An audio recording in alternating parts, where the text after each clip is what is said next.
Hey everybody, it's me, it's Joe, and we're going to do something that we don't do very often around here anymore, and that is an unboxing.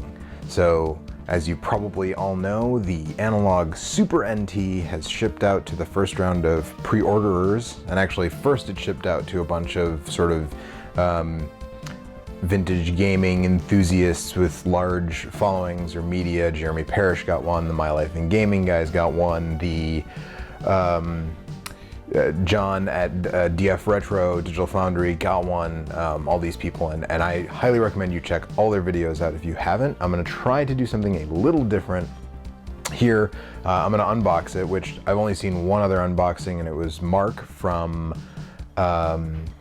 Retrocore, or Battle of the Ports, you may know, and he unboxed his. So I was gonna do this earlier. It was supposed to arrive on Tuesday. It's Thursday night when I'm doing this. This video I think is probably gonna go up on Friday evening because of the time it's gonna take to get the footage of the games and everything that's gonna go with this. But I was supposed to get it on Tuesday. Winter Storm Mateo delayed the shipping. It shipped out from Nevada, and I live in Northern Virginia, DC area. And so it was delayed a day, and then yesterday was Valentine's Day, and I had plans with my wife, so we're finally doing it now. Thursday night should go up on Friday. We're gonna unbox the system, we're gonna unbox the controller, which I actually haven't seen anybody do yet, and then we're gonna test it with some different cartridges. Most stuff that you've probably seen, test it with the trusty EverDrive here, you know, that kind of thing. But there's one thing that I haven't seen anybody test it with that we're gonna test it with, and that is, this is a Nintendo Power cartridge, Super Famicom Nintendo Power cartridge. There's a video from a long time ago where I got these from the guys at Stone Age Gamer at Too Many Games a couple years ago. They didn't know what was on them, so they sold them to me really cheap. Turns out there's nothing super great. I have the Japanese version of Super Mario All-Stars on one, and the other one is like Puzzle Bobble and some soccer game.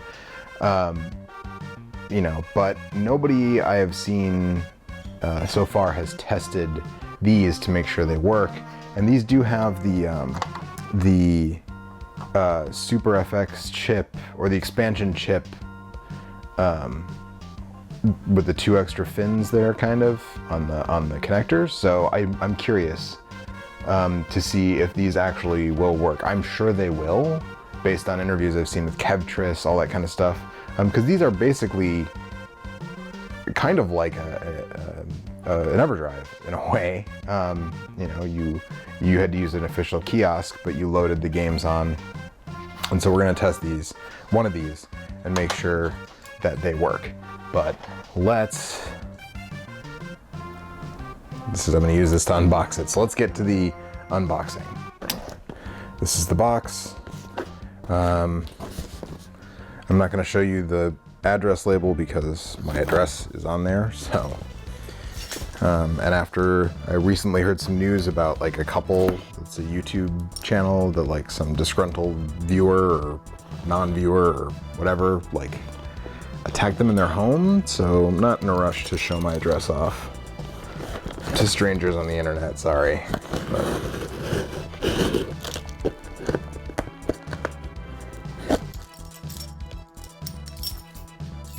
don't think I'll need those anymore. Okay, so you've got a packing slip, which also has my address on it. Please open and inspect immediately. Well, I'm sorry guys, I waited a day because it was Valentine's Day. 1 Super NT. Packed, shipped. Checks out. Okay. Good job not using packing peanuts. Those things are terrible and they get everywhere. You'd be surprised how many packages I order off eBay that arrive full of packing peanuts.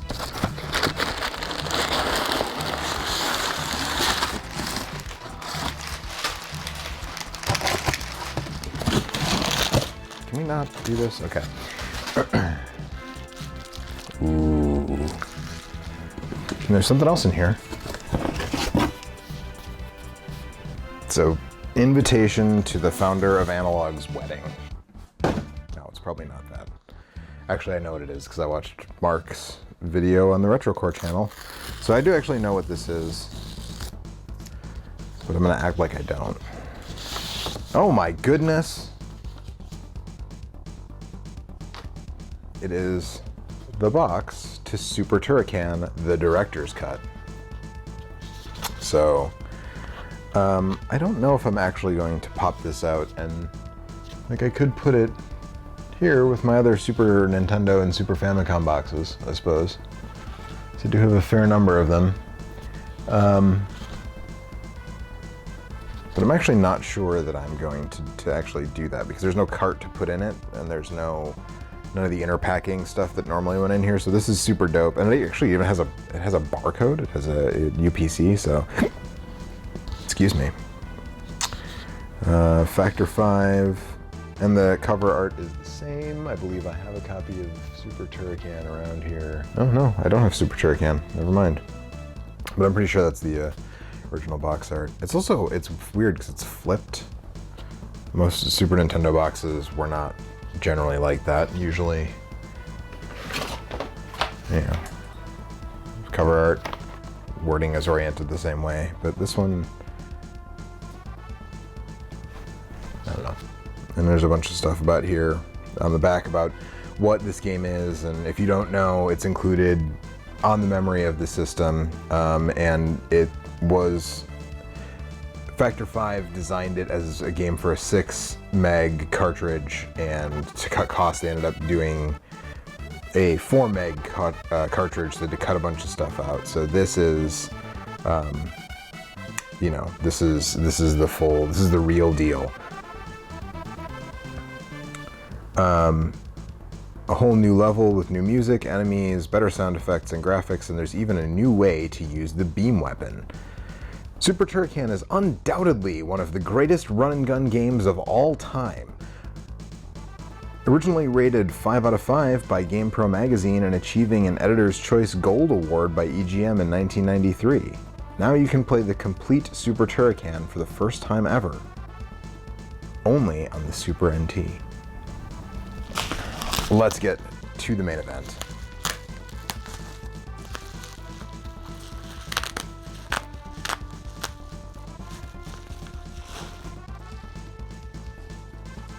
It's a very nice bubble wrap envelope. All right, so it's a black box. It actually,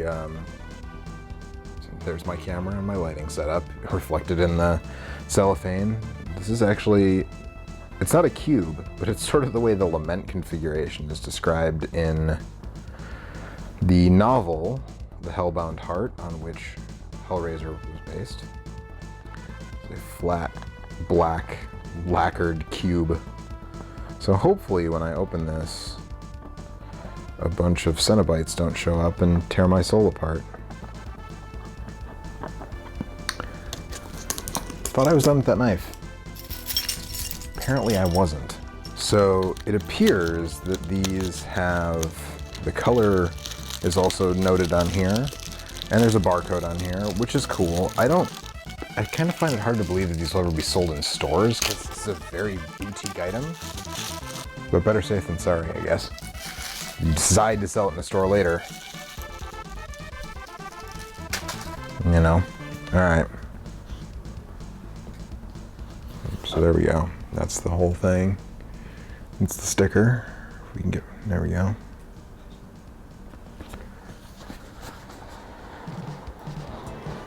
Ooh. I also like that it's so compact. You know, a real Super Nintendo box is huge. Alright, so now if you were curious, now you're gonna know.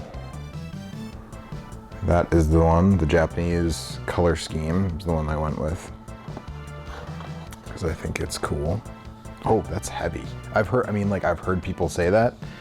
Because you look at something this size and you would think like, oh no, this is like, it's super light, like a Super NES Classic or something like that. It's not. This thing weighs more than a regular Super Nintendo.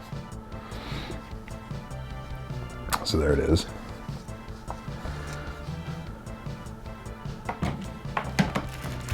Set that over there so we can hook it up.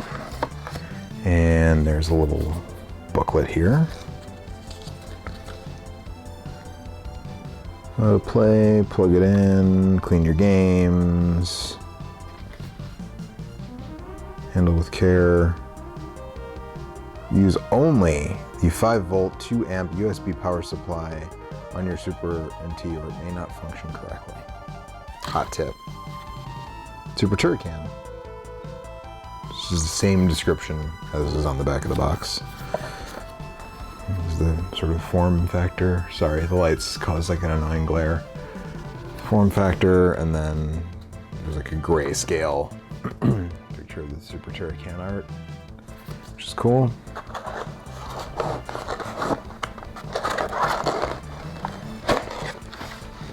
And then we've got a little box. I'm guessing this is just cords. Hey, this is just cords. Power cord.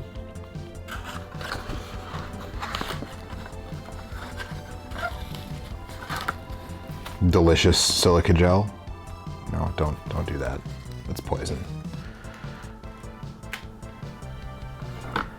The HDMI cable.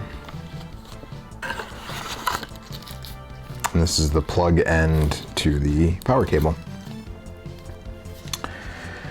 So that's all the stuff that is with the system itself. Let's check out the controller. So I did order the controller just because I've gotten so used to playing. I wanted a controller that matched, first of all, and I've gotten so used to playing games. I mean, I do play a lot of vintage games, obviously, as you know, if you're watching this channel, but I get so used to playing modern games with wireless controllers. You know, with this guy, or with this guy.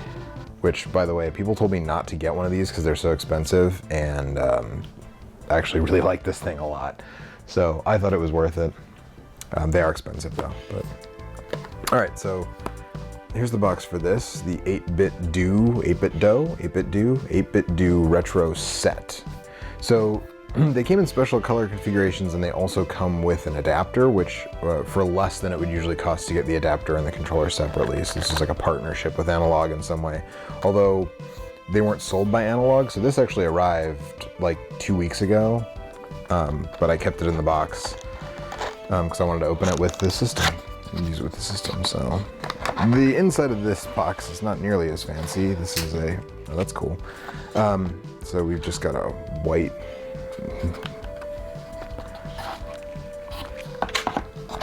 plasticky thing. Play your SNES SFC wirelessly. For Super NT, plug in the retro receiver before turning on your Super NT. That's nice of them to say that. There's a little schematic.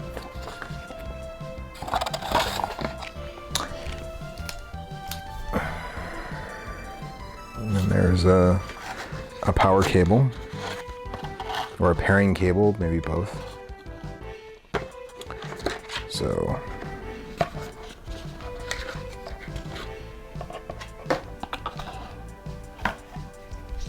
this is what's really in the box. I'm gonna go ahead and take this plastic off the buttons here. So this plugs into your Super Nintendo, and this either pairs it or powers it, or both. I guess.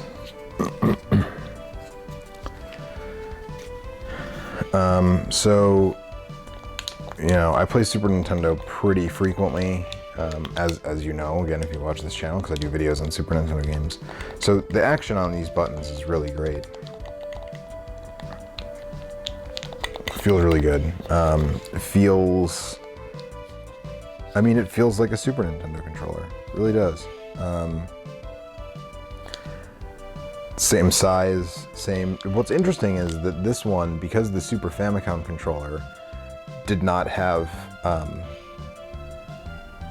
concave buttons for Y and X, which the Super NES, if you're an American, I think just an American. I don't know about Europeans. Someone I'm sure will correct me in the comments, but I think just in America, with the purple button scheme, the purple color scheme, Y and X are concave buttons, which are actually kind of cool because then by touch you can tell where your finger is. But also, I mean, if your hand is on the controller, you're probably not going to forget which button you're pressing. Like, PlayStation controllers don't have concave buttons, and I don't forget where my hand is on the controller, so it's probably fine, but that's a little weird. And so if you got the US styled one, it does have the Y and X are concave, the way they are on a real Super Nintendo controller. And if you got the Japanese style, or the, I guess, European style as well, they're not. I don't know about the clear one and the black one, if they're concave or convex or how they did that, but yeah, the action on these buttons feels really good. Especially the shoulder buttons, which they can get mushy on real Super Nintendos because there's a peg in there that breaks off.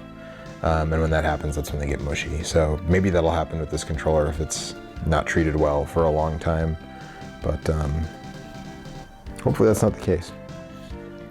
So now I'm going to get off camera and we are going to check out some games. We're going to do some game comparisons, and we're just going to sort of look at a couple games and we're going to compare them to an actual Super Nintendo, going through a Framemeister, and just sort of check out what the differences are and see what we come up with. So, let's go. Okay, we'll start with the comparison. On the left is the Super NT. On the right is a stock US Super NES without any mods, not a one-chip, running through a Framemeister. On the Super NT, I have the display set to integer scaling based on the recommendations of My Life in Gaming. They say their preferred setting is generally non-integer with interpolation turned on to eliminate the shimmer effect, but I like sharp pixels, so while this isn't quite true 4x3, I prefer not quite 4x3 with sharp pixels to actually 4x3 with slightly blurry edges, but that's just a preference thing.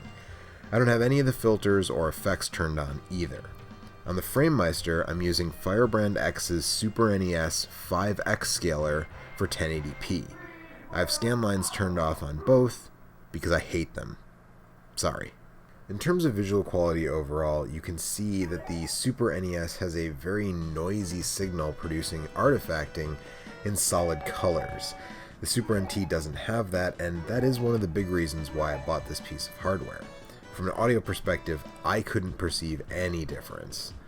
As a side note, not only is Street Fighter Alpha 2 a great game to test because it's great looking, but it also serves to test the SDD1 chip, an enhancement chip only found in 2 games, this one and Star Ocean.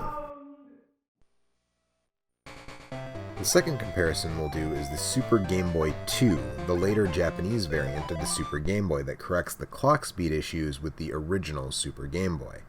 This is one area where the Super NES might have an advantage, since the Framemeister can scale up to 7x, allowing the Game Boy image to take up basically the whole screen.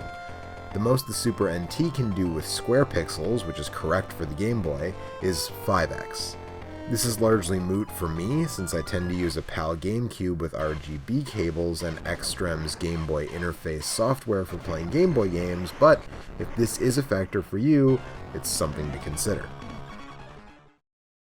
Okay, comparison's over. Let's take a look at the system on its own merits and test some stuff. First up, that Nintendo Power cartridge I mentioned earlier. Here it is, and as you can see, it works just fine, though it did take a couple of tries. Analogue states very clearly to make sure your carts are squeaky clean, and that's no joke. The original hardware seems to have a much greater tolerance for dirty games, so I recommend giving any carts you haven't played in a bit a once-over before putting them in your Super NT. One of the features of the Super NT is that it outputs 60 Hz lag-free. But the problem is that the system natively output a signal of 60.08 Hz in its original incarnation. As My Life in Gaming pointed out, this equates to about 1 second of slowdown over every 10 minutes, so it's nearly imperceptible, but I am a stickler for this kind of thing, and there are 2 options for frame buffers to run at the exact correct speed. One is fully buffered, and the other is single buffer. Single buffer introduces some screen tearing, and while I've seen folks say it doesn't bother them, it bothered me quite a bit. You can see it in this Super Mario 3 footage and make up your mind for yourself. I opted for fully buffered most of the time, which drops a frame occasionally and adds a bit more lag, but it's still less lag than the Framemeister, which is only a couple of frames, so I really didn't notice. So the Nintendo Power cart works. Let's check some other games that we already know work because other people, including the system's architect, Kevtris, have tested them. But hey, just being thorough. So the CX4 chip found in Mega Man X2 and X3, no problems here. Look at those wireframes. And what about the Super FX2 chip? No issues there either. And the EverDrive? Like a charm. Absolutely no issues with any of those carts. And while I don't have any footage of the 8-bit Do controller in my hand, rest assured it also works wonderfully. I was able to pull off moves and combos in Street Fighter Alpha 2 with no problems. Overall, I'm very pleased with the full package. If we see jailbroken firmware that allows for other system cores, this system will become a must-have for vintage gaming enthusiasts. But even as it stands, it's a must-own if you're a Super NES fan who wants a high-quality experience that only a pricey mod to the original hardware can provide. If this never appealed to you, then maybe only additional system cores will change your mind. But if you're on the fence, I definitely feel like this was $190 well spent for me. Thanks for watching, and if you haven't yet, check out the latest Same Name Different Game on Beavis and Butthead for the Game Boy and Game Gear. And hey, if this is your first time checking out this channel, take a gander at some of the other videos on the screen and consider subscribing. Have a great day.